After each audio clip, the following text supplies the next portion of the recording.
everybody. Once again, we are here to help on Gordon Dill. And you see, of course, consumer expert Diane Lee. Diane, we talk a lot about things that seem too good to be true, deals that are too good not to cash in on, and maybe that's a red flag. We're going to talk today about online sellers that are absolutely too good to be true. Yeah, and this is quickly becoming, Gordon, one of the most common scams out there. People losing a lot of money to bogus online sellers. Here's more. We've all seen them post on social media for enticing products at a great price, but be careful. The FBI warns online shopping scams have jumped 33% in 1 year, and that's led to more than $16.5 billion in losses in 2024. I'm 7 News consumer anchor Diane Lee with tools that you can use to make sure that site is legit. Hey, baby. Brittany Castleberry's daughter, Evangeline, just celebrated her first birthday. And her grandmother found an ad for these Waldorf dolls on Facebook, which led her to a site called Serenity.com. The only problem? Castleberry says her mom paid $45 and the doll never arrived. I took the website name and asked ChatGPT, is this a legitimate website? And it came up and said there's a lot of scams surrounding this website. And so I told Mom, I think that it's not legitimate. I don't think you're going to get the doll. Despite the American flag on the homepage, entering the domain into a tool like whois.com reveals the site originates in China. I don't even think I can put my leg in here. Even when a product does get delivered, disreputable sellers can still drain your wallet, as Scott Griffith learned. He bought a 4-pack of bamboo boxers for $35, and his XXL order was more like a medium. Like Castleberry's mom, he had found BoxHero.co through an ad on social media, and he checked the return policy, which offers a, quote, full refund, no questions asked. But after numerous email exchanges, Griffith says the company refused to honor their policy. You're advertising that you have free returns, but you don't. Tom Farr, an IT expert with Palmetto Technology Group, warns a high percentage of social media ads linked to bogus sellers. He says when in doubt, use a URL scanner like virustotal.com. And so you take the website link that somebody's given you and you put it in there and you say, hey, check this out for me and see what it looks like. And it looks for where other people have reported it, and there's, checks in with various services and says, hey. And so I put one in there and it was like, yeah, this is suspicious. I wouldn't trust it. The biggest red flag is an unusually steep discount. This site, selling 100 forever stamps for just $26.99, is bogus, according to U.S. Postal Inspector Breslin Steverson. What happens if you mail a letter with a counterfeit postage? Well, the system will kick the letter out, let's say about 60-75% of the time it will not get to its destination. And what's the likelihood of them ever getting that piece of mail back? It's very low, because once you mail a letter with counterfeit postage, the post office considers it abandoned mail, and at that point it will be destroyed or sold off. Steverson adds the U.S. Postal Service has lost hundreds of millions to fake stamp sales, and it's a federal crime to sell or intentionally buy fake stamps. Bones. Finally, the canine shop owner Barry Heffron warns one of the biggest categories surrounding bogus shopping sites is pet products. A lot of fake stuff out there, a lot of stuff that has the ingredients that are not healthy for your animals, and your animals don't tell you when they're sick. And a Better Business Bureau report found 25% of online scams involve pet products not arriving. Heffron, by the way, not just an animal advocate, but a victim himself of an online scam, albeit for sneakers. And I was looking for a good deal. Wow, it's $39.95 for these pair of sneakers. That should be $110. That's a good deal, but they didn't show up.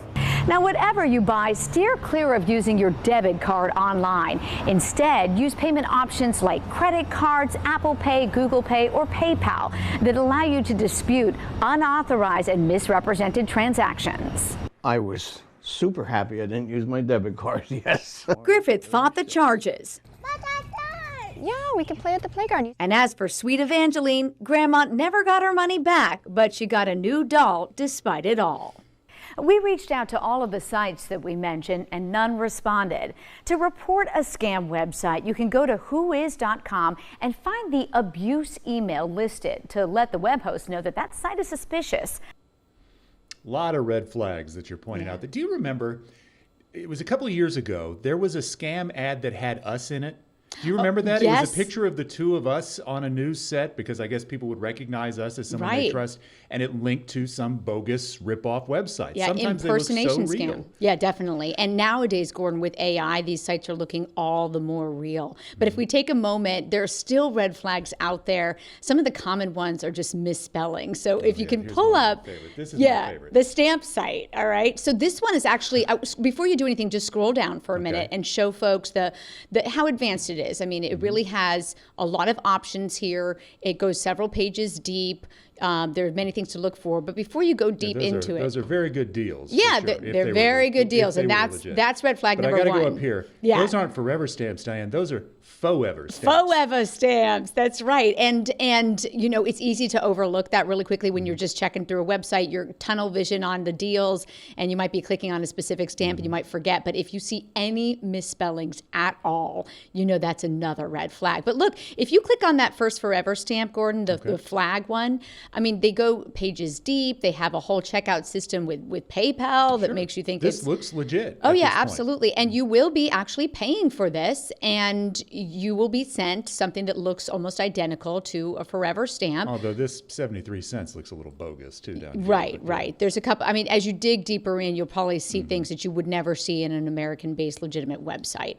It was confirmed by the U.S. Postal Service that this was a site, you know, from a foreign country that was truly, you know, just creating hundreds of millions of dollars in losses for the Postal Service, these kind of sites. And this one, I mean, is this the same kind of thing? I mean, this is, it looks like Serenity almost, but this is, and Right. you pointed this out in your story, that's Serendity. Serenity. So often they'll take an English word and maybe change it slightly.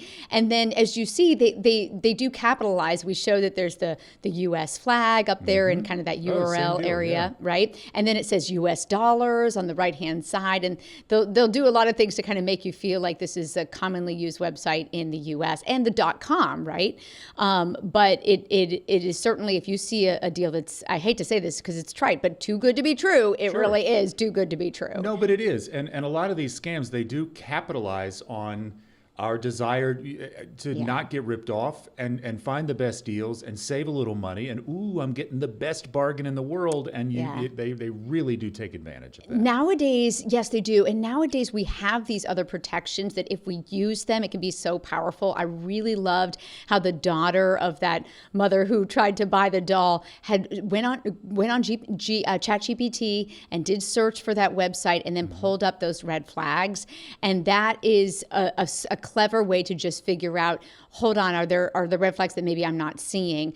And that's also where the website whois.com can help too. For instance, if you pull up Whois now, Gordon, this is a very simple website, and everyone should know about this, whois.com. You can take any website and plug it right into that search bar there, and it will tell you where it originates from and that abuse email that I mentioned. So if you do notice that there's something awry about the website, you can send that to the actual, host, and so they will recognize that there might be something wrong with this website. Is this free for me to use? This kind Totally of domain free. lookup? Yeah, totally free for you to use. Exactly. Okay. Let me bring up another point you made that is so smart, and I hope if nothing else about this sinks in, please absorb this idea.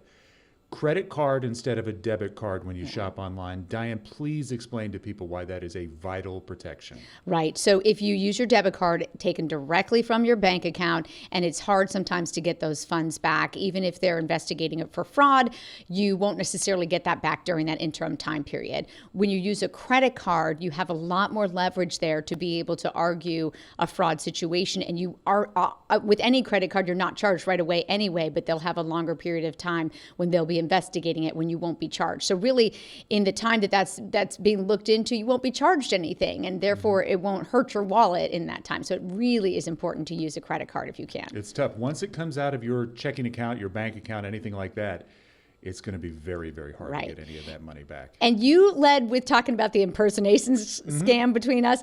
And I want people to see that Box Hero website is very interesting, because that's one example where if you just do a Google search for Box Hero, you're going to see a ton of different sites come up. This is the scam one, and this is boxhero.co. I don't know if you can see that up there. A lot of people might miss that. And if you see this advertisement on social media and you click on that ad, ad that scammers, by the way, will pay for. So they'll pay for ads on social media. Don't think they won't. You click on it, and then you're taken to this site, and who's going to actually take the time to go up to that URL and realize it's a .co, not a .com, right? That's one of the red flags. But it's so well built, and AI makes it so easy, and they've obviously taken images from the real, Box Hero, which there is one, and they're selling knockoffs of the real Box Hero and not doing a good job at it. So it's be forewarned. Because you're right, Diane. Other than the URL, there's these one or two tiny clues that this is bogus.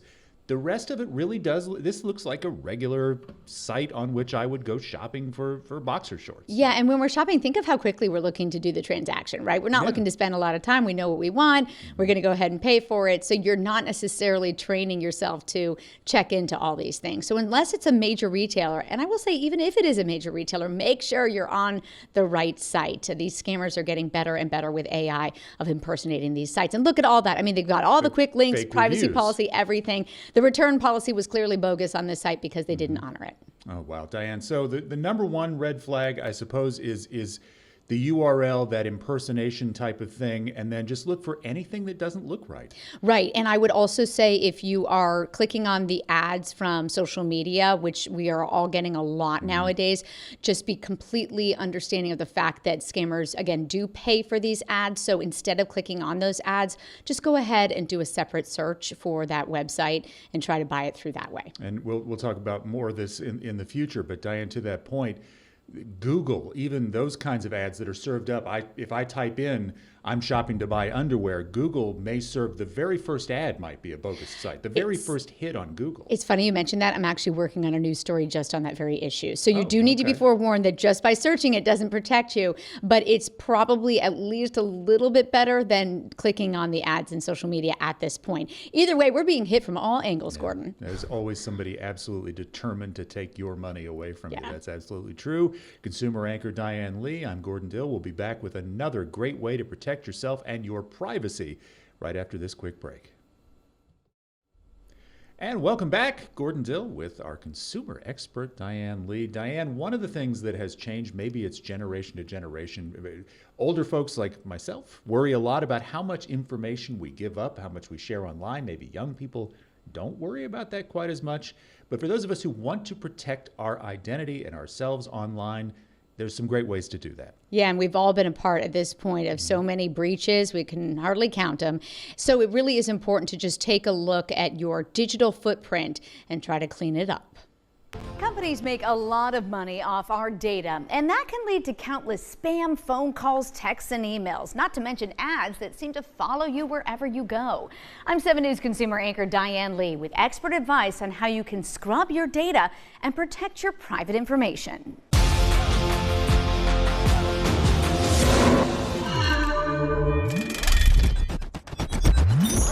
It's hard to fathom that all the tiny pieces of information you've given to social media, shopping sites, and apps over the last many years have been collected by data aggregators who make money off your digital footprint. It's nuts. It's spam after spam. Sean Kelly, like a lot of us, is just wanting to regain control of his inbox. My email goes up 100 sometimes in one day.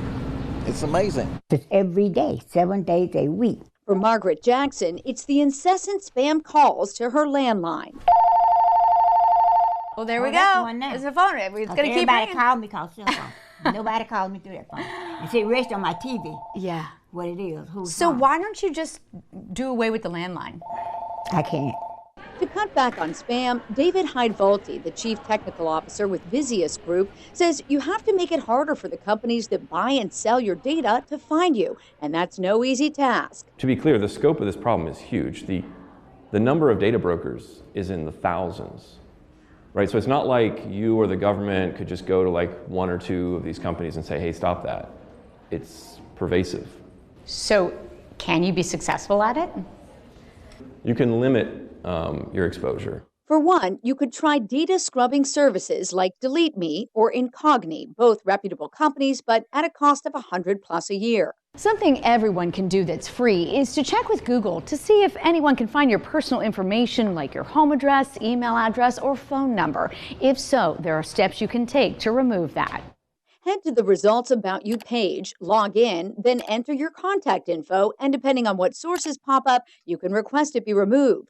You can also reduce your digital footprint by using privacy-focused browsers like Brave, which blocks ads, trackers, and fingerprinting, or Mozilla Firefox with strong anti-tracking controls. Need motivation? Listen to how Caitlin Oliver did a Google search for a personal medical issue and treatment ad showed up on her husband's device. Since it was my search and it appears on all the forums, or all the mediums, there's no privacy in a household. We know that one of the data points they look at is your phone location and other people's phone locations and what those people are interested in. So you'll inherit some properties from people around you. Now, when it comes to those spam emails, Hyde Volte says the best way around that is an old school method. Have 2 accounts, one for personal health and finances, the other for everything else. Back at Jackson's, the Do Not Call registry has not helped. So 7 News reached out to her phone carrier and learned Spectrum has a call guard option that screens for spam. But how do you feel that there could be some hope there? How do I feel? Like you was the answer. Dale Nowak has a similar problem, but for him, it's his cell. Phone calls after phone calls. So 7 News helped him find a free app called Hiya that identifies spam and scam calls. See, and it hangs up. Okay, so it has color codings. Yeah. So anything in the orange or red is going to be bad. Still, Hiya, like similar apps, won't block the number unless you pay for the premium version. One final note, as if spam from legitimate companies weren't bad enough, the same data is coveted by malicious actors. I feel like right now it's the Wild West, and you're not really sure how your data is going to be used. Tech experts warn when data aggregators get compromised, the giant pile of info once used for marketing becomes ammo against you for scams. Now, we checked back with Jackson and Nowak, who both say that they've seen noticeable reduction in those spam calls. And one more note on protecting your privacy. Taking steps to have strong passwords and freezing your credit goes a long way. And to that last point, Diane, you talked me into freezing my credit because both of us were victims of someone trying to steal our identity and open a credit card account, like the worst case scenario. It was like a month apart, Gordon. I remember being in the newsroom and I got a phone call, maybe a week apart, and you had heard, because we sit so near each other, what I was going through with that, and then you experienced it. And yet freezing the credit, you just go to Experian, TransUnion, and Equifax. Those are the 3 credit reporting agencies. It's very, very simple to do. Just Google those online. You'll get the phone number specifically to freeze the credit. You can call in and freeze your credit, or you can do it online. Just make sure you're on the right site. Yeah, absolutely. And then make sure you have to unfreeze it, of course, anytime you want to do anything. Totally free to freeze and thaw as many times as you want in the state of South Carolina. So let's dig into this, Diane. I'm impressed. The expert you interviewed, you asked him, is it even possible to scrub your ID off the internet? And he kind of went, He was being honest. Yeah, not really, but you can maybe take some steps. It's going to be a losing fight to a certain extent, though. It is, but it's worth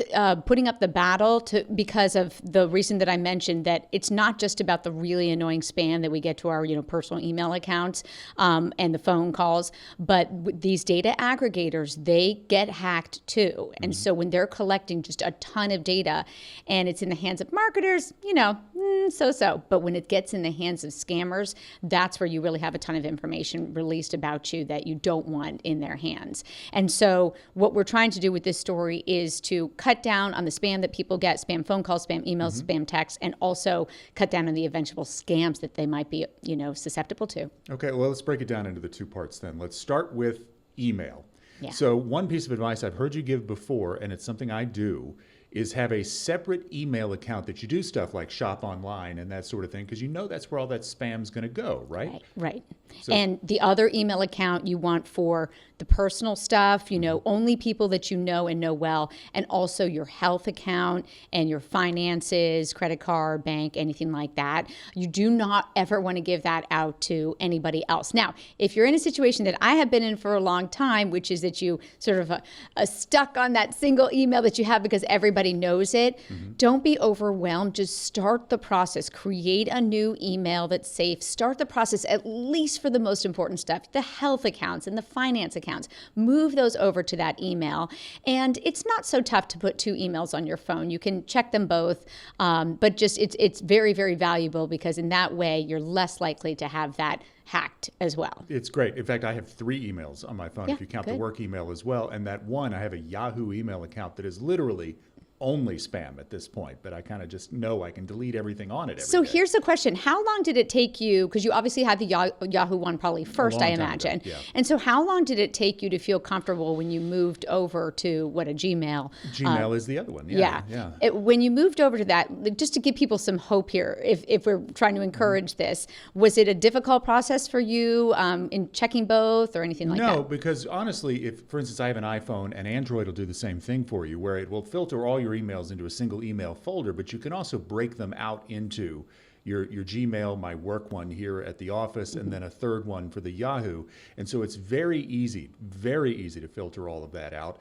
And so to your point, Diane, your advice is perfect. My chart app that I use with my doctor is on the Gmail. My banking information, all that stuff is on an email that only those critical things have. I would never give those out at the grocery or anywhere online. And then the Yahoo is, if I order something on Amazon, it's going to the Yahoo account. Great. So not too hard a step, so we all can do this. No, super easy, super easy. Let's talk about the phone.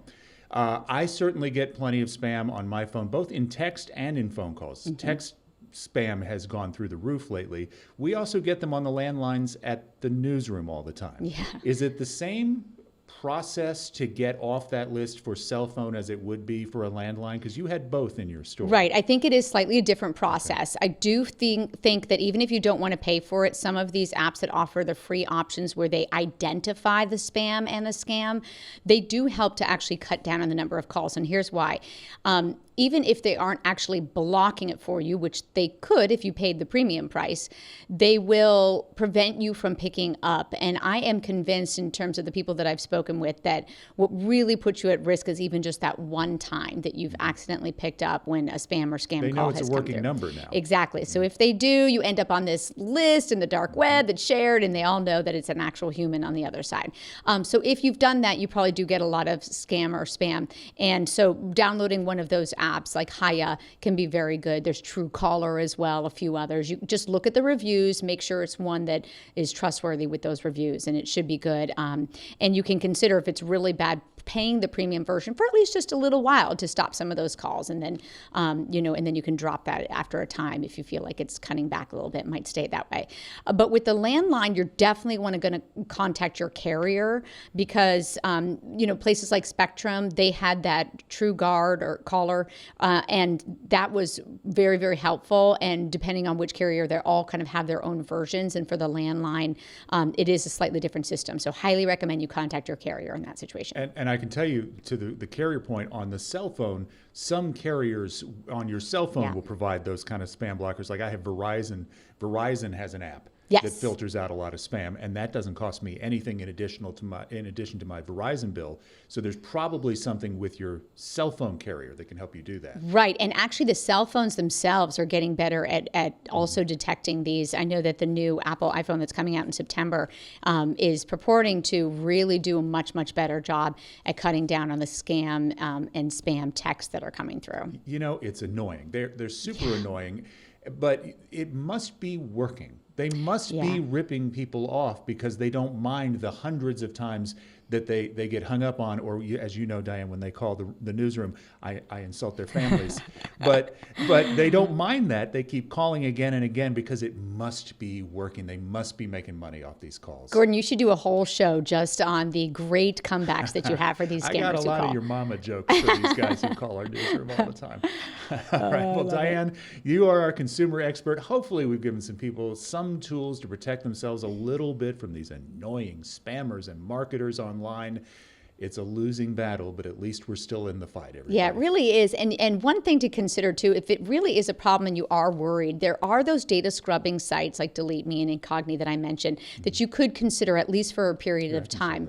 Yeah, show those. And what these do, Gordon, is that they do reach out to these data collectors and the aggregators, and they ask them to take your information off. And so that can be very helpful because, you know, when you are dealing with just an influx of so much spam, and also if you're just worried about your name being out there in an inappropriate way or whatnot, you can call and have that done. One other thing too, when it comes to, I just used the word inappropriate, which made me think of this inappropriate content, and I'm referring to photos or images that shouldn't be up online. You have even more power to get those taken off. There is an adult version and a minor version of organizations that you can go to that will fight on your behalf and get those taken off. So I'm actually going to be pitching a story just on that alone, so stay tuned for that. But that is something that if you need immediately, certainly Google, because it's out there and it's out there to help you. That's good news. And I tell you what, as a longtime investigative reporter, as a longtime consumer reporter,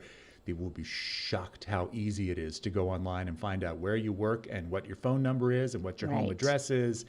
Man, it is way easier than you'd like to believe. Which brings us back to just that one final point with Google, is that if you do have a Gmail account, you can go onto Google, log in, and there's a link on my web story at WSPA.com/consumer. If you look for this data privacy story, you'll find that link specifically within Google to go log in and do a check. They let you do kind of a simulated browser search for your name to see what comes up. And when that happens, if your personal phone number or even your address is listed, you can check to see which sites it is. And if it's not like a government site where it's allowed to be there, or a news site, sometimes they're allowed to be there, or educational sites, then you can request that Google take it down. So if you find it on a disreputable site, or even just a site that really has no business having your information on it, it's something that is worth looking into. Absolutely so. Diane Lee, the consumer expert, we are always here to help. We'll be back with a brand new episode next week. Thanks for watching, everybody.